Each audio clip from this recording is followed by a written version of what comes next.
Checksum जो है error control करने के लिए काम आता है, यानी कि यदि कोई डेटा पैकेट या सेगमेंट सेंडर से रिसीवर साइड जा रहा है तो वो विदाउट एरर जाए, इसको पता करने के लिए उसमें हम चेकसम को कैलकुलेट करते हैं और फिर उसमें रखते हैं और भेजते हैं, और दोबारा से हम अदर एंड पे उसको चेक करते हैं, कैलकुलेट करते हैं और देखते हैं कि वो कहीं गड़बड़ तो नहीं है ना।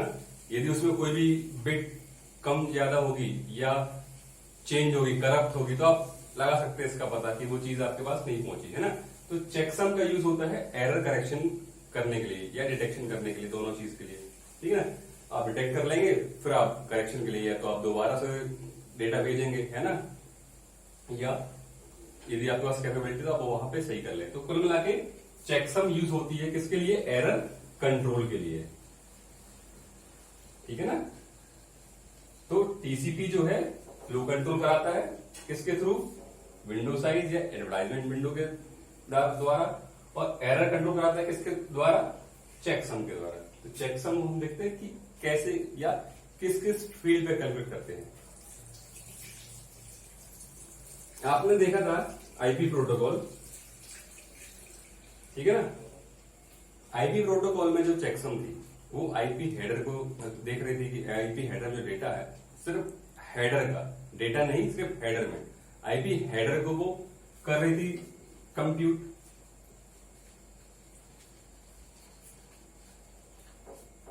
बट वो नेटवर्क लेयर था। नेटवर्क लेयर जो है आपको रिलायबिलिटी नहीं प्रोवाइड करता, आईपी प्रोटोकॉल रिलायबिलिटी नहीं देता है, इसलिए वो सिर्फ हेडर को कर रही थी। पर टीसीपी मैंने क्या बोला था, कैसी है? रिलायबल भी है। टीसीपी जो है ट्रांसपोर्ट लेयर, यदि टीसीपी यूज करता है तो कैसी है वो? रिलायबल कम्युनिकेशन करती है। यानी कि यहाँ पे रिलायबिलिटी ये है कि यदि आपका डेटा या तो करप्ट हो जाए या लॉस हो जाए तो आप उसको दोबारा सेंड कर सकते हैं। ये चीज कौन प्रोवाइड करता है? टीसीपी। कैसे? चेकसम के थ्रू। क्यों? क्योंकि ये जो है टीसीपी का चेकसम, टीसीपी चेकसम जो है आपके हेडर पर भी वर्क करता है और डेटा पर भी। दैट मीन्स कि ये क्या है? आपका टीसीपी का हेडर है और डेटा नहीं चलेगा। मान लो डेटा है इसमें यहां पर, तो इस डेटा को भी इसमें चेकसम में कंप्यूट करने में इंक्लूड किया जाता है। तो हमको ये देखना है कि इसमें इंक्लूड क्या होता है। तो टीसीपी की चेकसम में टीसीपी का हेडर यूज होता है और टीसीपी का डेटा यूज होता है। किसका हेडर? टीसीपी का। टीसीपी का चेकसम है ये, TCP checksum.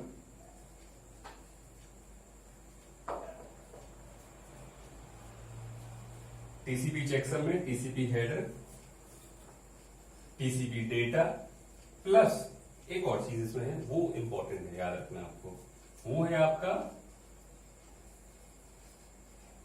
Pseudo IP header, ठीक है।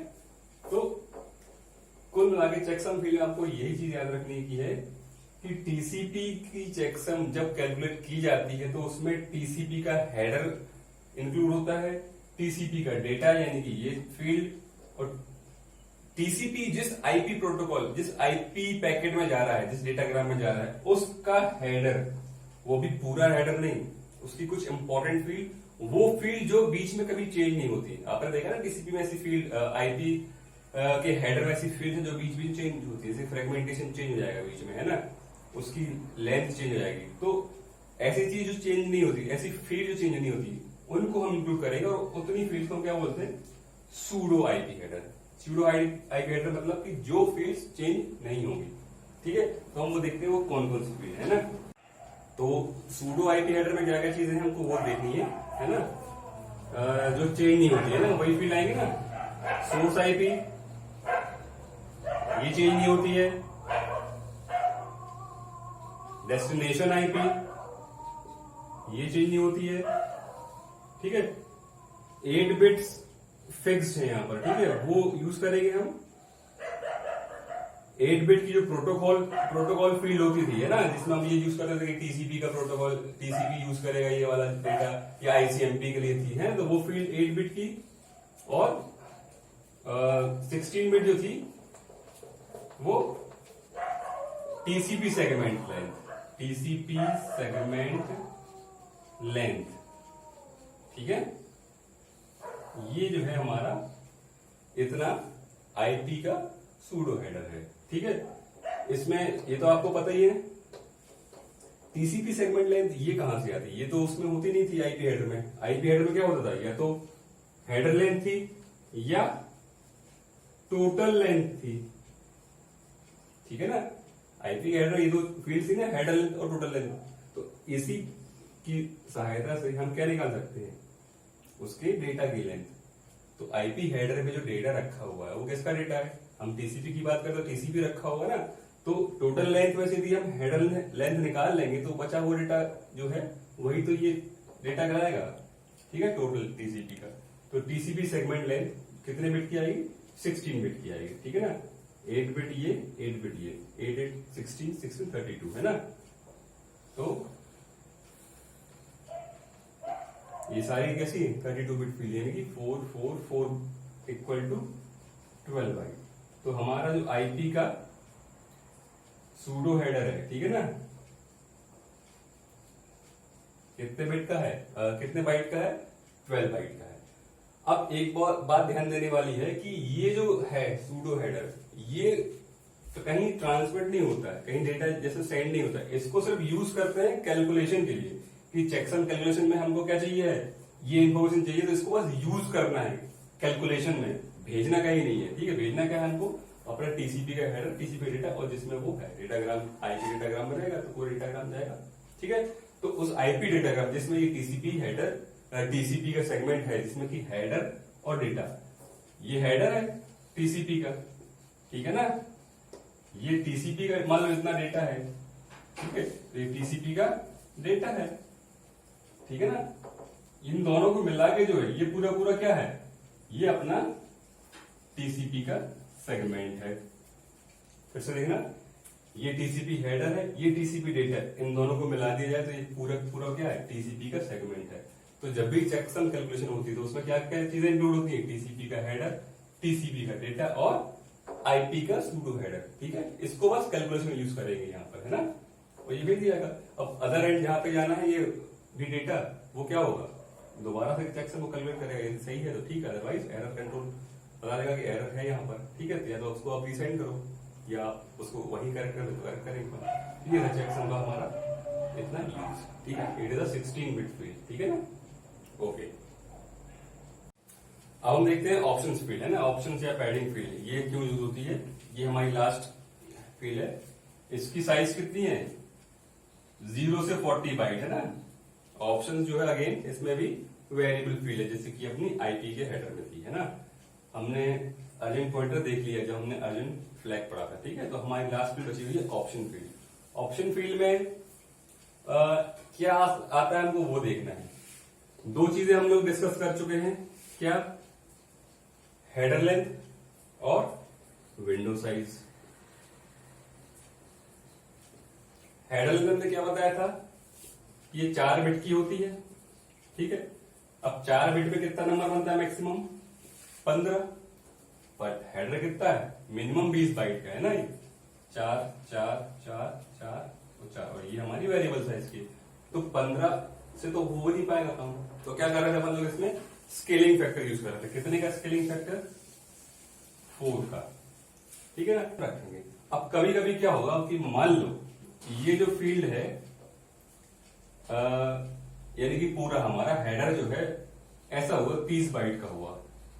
ठीक है, अब 30 बाइट को आप इसमें कैसे लिखोगे, स्केलिंग फैक्टर बाई 4 करना, तो आपको कितना दिखाना पड़ेगा, 7.5 दिखाना पड़ेगा, जो कि अगेन आप दिखा नहीं पाओगे। तो आप इसको क्या करोगे, इंटीरियर बनाने के लिए 30 बाइट में आप 32 बाइट बनाओगे, 30 का 32, यानी कि 8 बाइट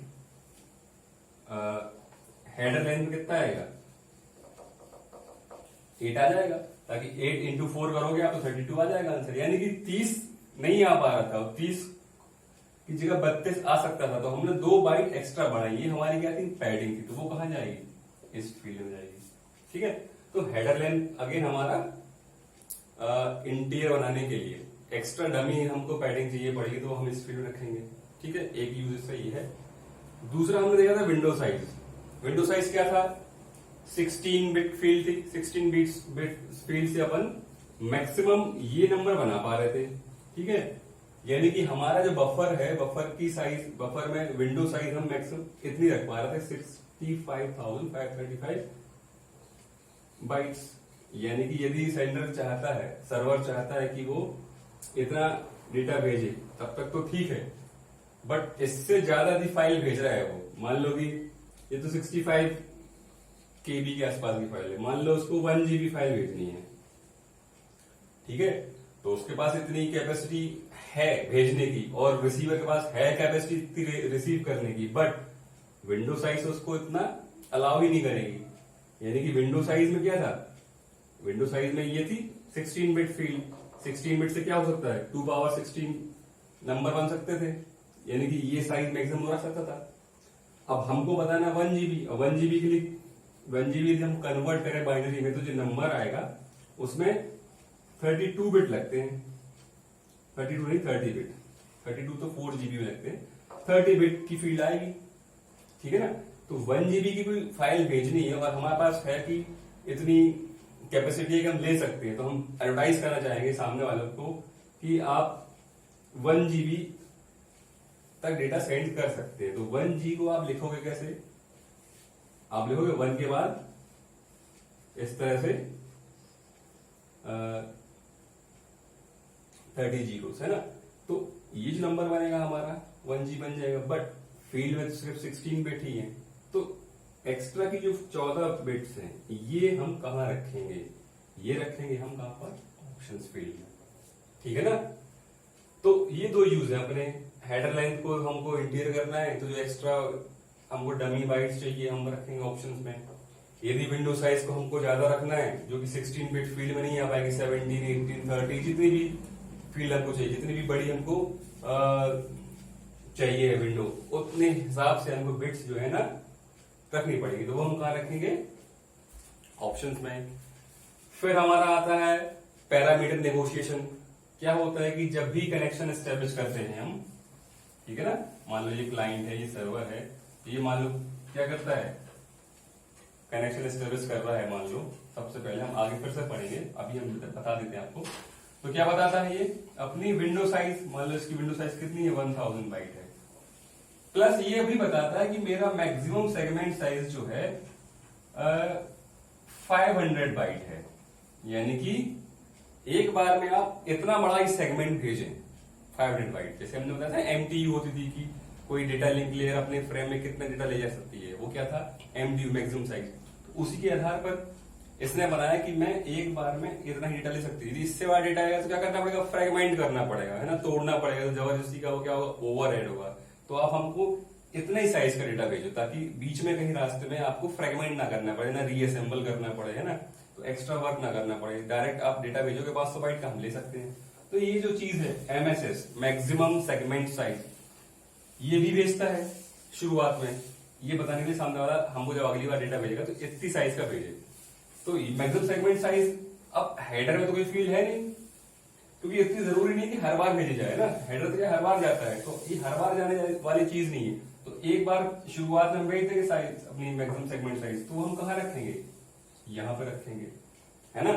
तो ये जो चीज है ये भी ऑप्शंस में आएंगी। तो ऑप्शन में हेडर लेंथ के लिए अपन को डमी पैकेट भेजने हैं, डमी बाइट्स भेजनी है, तो वो यहाँ जाएंगी। मान लो विंडो साइज बढ़ानी है ना, 16 बिट में नहीं आ पा रही, मान लो 17-18 बिट में, तो जो मोस्ट सिग्निफिकेंट बिट है ना, मोस्ट सिग्निफिकेंट बिट मतलब यदि जो कोई नंबर है ना, तो इस साइड से जो बिट्स हैं मोस्ट सिग्निफिकेंट बिट है, तो 16 के बाद जो इस तरफ की जितनी हो जाएंगी, 17वीं बिट, 18वीं बिट, है ना, वो हम कहाँ रखेंगे, ऑप्शन फील्ड में रखेंगे, है ना। तो ये चीजें अपनी ऑप्शन फील्ड में आती हैं, है ना, इस तरह से। इसके अलावा एक और चीज है, जैसे कि सीक्वेंस नंबर भी हमने देखे कि 32 बिट के हैं, और 32 बिट का सीक्वेंस नंबर भी मान लो कम पड़ जाए, हमको और बढ़ाने सीक्वेंस नंबर, है ना, तो 32 का तो सीक्वेंस आते नहीं है ना। मान लो 1 GB की फाइल है, तो क्या हो सकता है, 30 बिट का सीक्वेंस नंबर लगेगा, तो कोई दिक्कत नहीं, बन जाएंगे 30 बिट में। मान लो हमारे पास जो फाइल है और बड़ी है ना, मान लो ये हमारी है 16 GB की फाइल, तो क्या होगा, 34 बिट्स की जरूरत पड़ेगी। अब है हमारे पास सीक्वेंस नंबर कितने, 32 बिट का, तो 32 + 2 बिट हमको और चाहिए पड़ेंगी, तो वो अगेन कहां पर आएंगी, यहां पर आएंगी, है ना, ये रैप अराउंड करने के लिए यूज होती है। ठीक है, तो ये चीजें जो है अपनी ऑप्शंस फील्ड में रहती हैं। अब आई थिंक ये हमारा टॉपिक कवर हो चुका है, हेडर वाला है ना। TCP header is we have completed. अब हमको आगे चीज देखना है कि कनेक्शन कैसे स्टैब्लिश करते हैं, वो हम देखेंगे अपने नेक्स्ट वीडियो में। ओके, अभी आपको कोई डाउट हो तो आप हमको कमेंट सेक्शन में सकते हैं, आपके डाउट हम वहां पे क्लियर करने की कोशिश करेंगे, है ना। ओके।